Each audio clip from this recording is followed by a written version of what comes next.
Olá, bem-vindos à última videoaula deste módulo inicial de farmacologia e por isso eu estou muito animada porque vamos finalmente ver como é a vida da irmã farmacodinâmica e vamos então fechar com chave de ouro.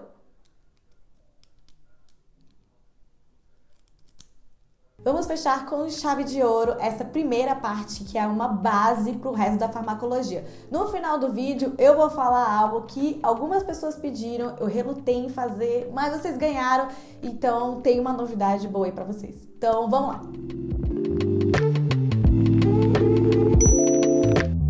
Nas aulas anteriores, quando a gente viu farmacocinética, a gente viu o que o nosso corpo fazia para o fármaco, para o medicamento. Agora é o contrário. Na farmacodinâmica, a gente vai ver o que o medicamento faz no nosso corpo. Para fazer efeito no nosso organismo, um fármaco precisa, na maioria das vezes, se encaixar em um receptor. Este local em que ele vai encaixar chama sítio de ligação. E aí, seja um fármaco ou seja qualquer outra coisa que se liga nesse sítio de ligação, a gente chama de ligante. Então, vamos considerar que o receptor é o cadeado, o sítio de ligação é onde liga nesse cadeado e a nossa chave é o nosso ligante, nesse caso, o nosso fármaco. Assim como não é qualquer chave que encaixa em qualquer fechadura, também não é qualquer fármaco que vai se ligar a qualquer receptor. Pensa quando você vai beijar na boca. Você precisa ter certas características que vão agradar a pessoa, assim como a pessoa precisa ter certas características que vão te agradar. Precisa ter uma afinidade. O beijo, gente, ele tem que se encaixar. Na vida do fármaco e do receptor é a mesma coisa. Algumas classes de fármaco vão ter receptores, alvos específicos, assim como os receptores só reconhecem fármacos específicos. Resumindo, é necessário que tenha uma especificidade, e isso depende tanto de características do fármaco quanto de características do receptor. Então, uma vez que existe essa especificidade que é recíproca, o ligante liga no receptor. Entretanto, nenhum ligante é 100% específico, o que pode levar um ligante a fazer uma ligação com um receptor que não era o seu alvo. Tipo quando você tá muito bêbado na balada e você acaba pegando alguém que não é tão assim o seu tipo, sabe? É aqui que surgem os efeitos adversos. E quanto maior a concentração do fármaco, maior o risco de efeitos adversos, porque você tem mais chances dos ligantes fazerem ligação com o receptor indesejado. E já aconteceu com vocês de vocês acharem que uma pessoa é 100% o seu número e na hora do beijo o negócio não ser tão bom assim, não ser tão forte, sendo que existem outras pessoas que você beijou e você já se apaixonou, foi muito bom? Assim como o beijo pode ter forças diferentes, o fármaco também pode fazer ligações com forças diferentes com o receptor. Os tipos de ligação entre ligantes e o receptor podem ser Van der Waals, que é a mais fraquinha, ligação de hidrogênio, ligação iônica e ligação covalente. Sendo que na ligação covalente, dependendo da situação, elas não são muito desejáveis, porque elas formam uma ligação tão forte, que meio que o fármaco fica grudado no receptor e a célula precisa acabar criando novos receptores para substituir esse, porque ele está ocupado para sempre.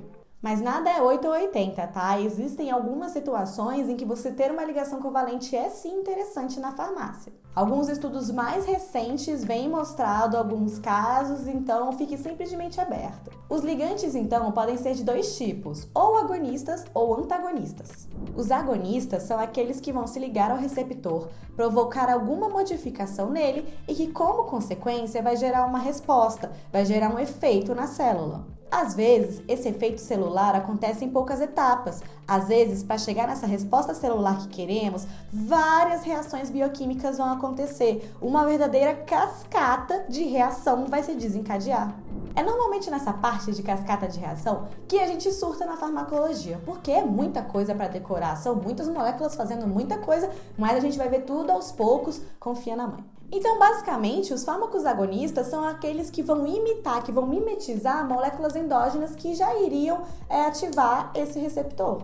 Já os antagonistas são aqueles ligantes que também têm afinidade pelo receptor, vão se encaixar em algum sítio de ligação, mas que não vão ativar o receptor, não vão provocar uma modificação nele. Mas nem todo agonista e antagonista vai agir da mesma forma. Na verdade, existem diferentes tipos. Nos agonistas, nós vamos ter os integrais, que também são chamados de plenos, os agonistas parciais e os agonistas inversos. Agora, os antagonistas, a gente vai ter os antagonistas competitivos e os antagonistas não competitivos. Então, vamos mostrar como isso funciona com a ajuda de um gráfico para você visualizar melhor. Vamos fazer um gráfico de efeito biológico por concentração do fármaco e considerar que os receptores apresentam alguma atividade mesmo sem a presença de ligantes agonistas. Eles estão participando ali de alguma atividade constitutiva do nosso organismo, então eles já vão ter algum efeito basal. Um fármaco agonista integral é aquele que vai ligar ao receptor, provocar uma modificação nele e levar a uma resposta total. Vão ativar o receptor até o grau máximo possível.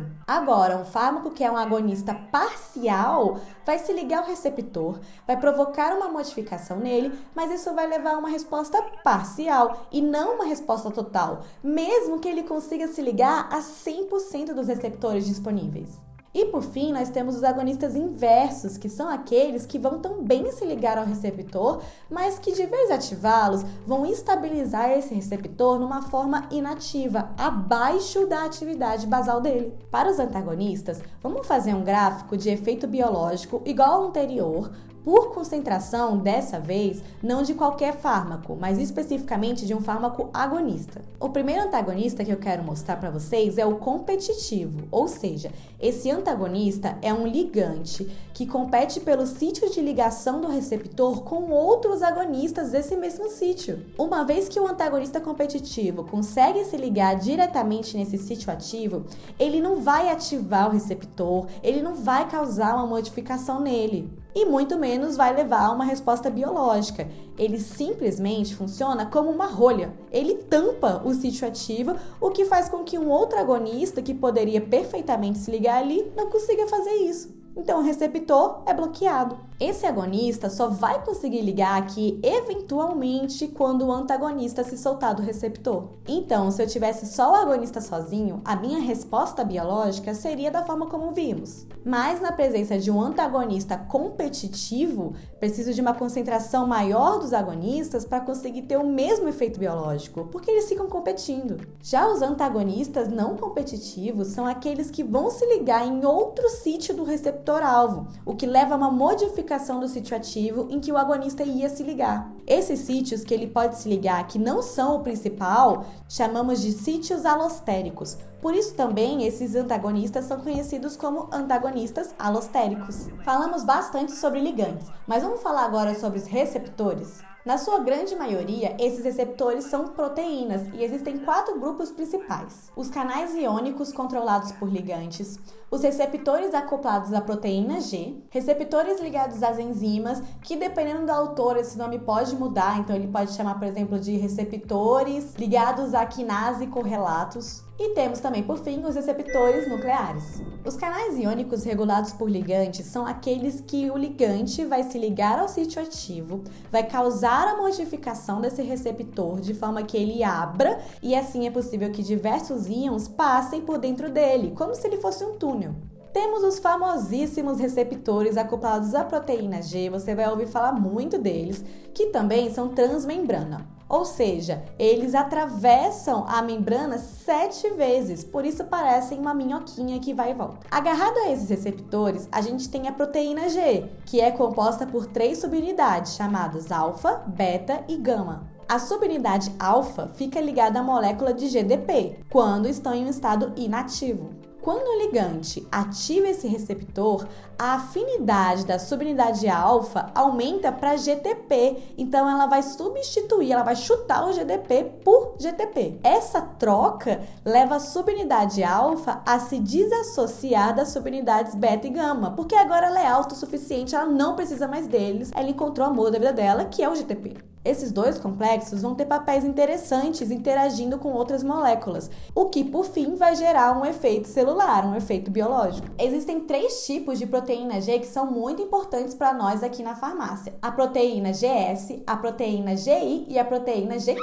A GS ativa uma enzima que é queridinha na farmácia, a adenilatociclase, que produz AMP cíclico a partir de ATP, de energia. Esse AMP cíclico é uma molécula mensageira importantíssima. Nós dizemos que ela é um segundo mensageiro, ou seja, a célula vai liberar esse AMP cíclico e ele vai mandar a mensagem de que algo deve acontecer. Ele pode provocar alterações fisiológicas, como aumentar a frequência cardíaca, por exemplo. A GI vai fazer o trabalho oposto da GS, então ela inibe a enzima adenilato ciclase, o que leva a uma baixa produção de AMP cíclico. E por fim, temos a GQ, que ativa uma enzima chamada fosfolipase C, que produz então dois tipos de mensageiros secundários. São eles a DAG e o IP3. A DAG vai mandar suas mensagens, que vamos ver mais à frente, e o IP3, vocês vão ver que ele está muito ligado com a mediação de liberação de cálcio intracelular. Nos receptores ligados a enzimas, a maioria desses receptores são do tipo receptores tirosina quinase, mas existem outros.